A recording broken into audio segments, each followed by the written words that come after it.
Today we're going to talk about the elements of a civilization.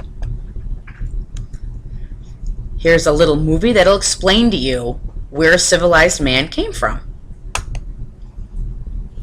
First thing a civilization needs are cities. Because the farmers were able to grow surplus food, this led to increased population and the villages become cities.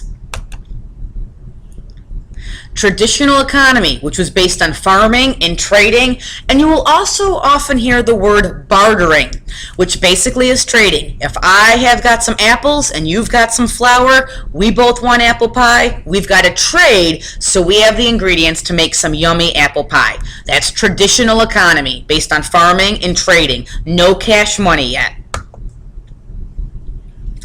Organized religion. Most of them were polytheistic, meaning they believed in more than one God. And the religion explained the unknown. Everything to where the sun came from, the moon and the stars, to death. And, how do the crops grow and things like that. And it was also used to keep people in check, to keep people under control so that they were safe together. Okay? Social classes. People were ranked into classes based on their jobs.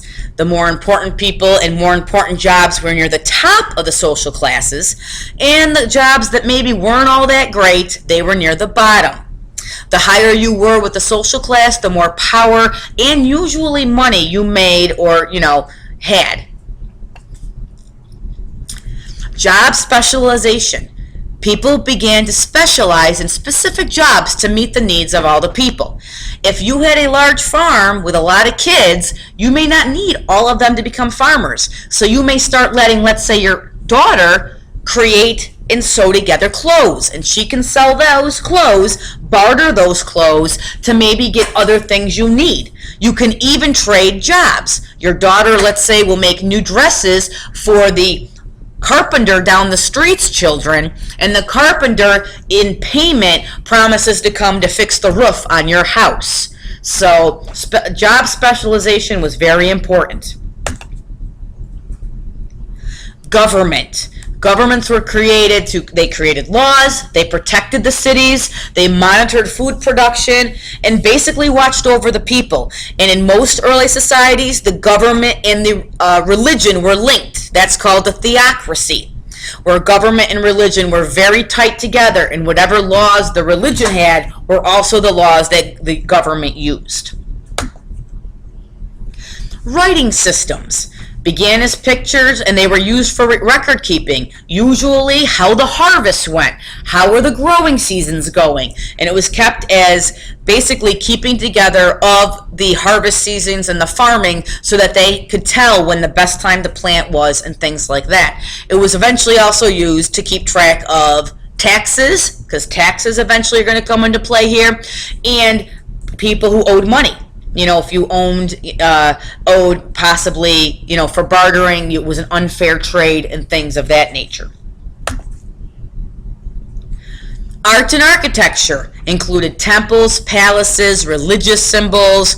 All of it was based on religion, and some of the really great ones are still around today.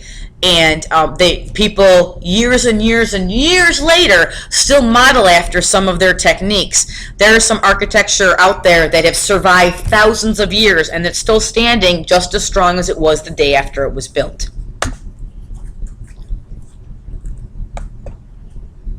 Civilizations, the first one developed along river valleys. You have the Nile River Valley in Egypt, the Tigris-Euphrates River Valley in Mesopotamia, that's modern-day Iraq, the Indus River Valley in India, the Yellow River Valley, that's part of China. All of these river valleys would form the foundation of world history, and they had long-standing effects on future generations and what happened, whether it be in other areas of Asia, going into Europe.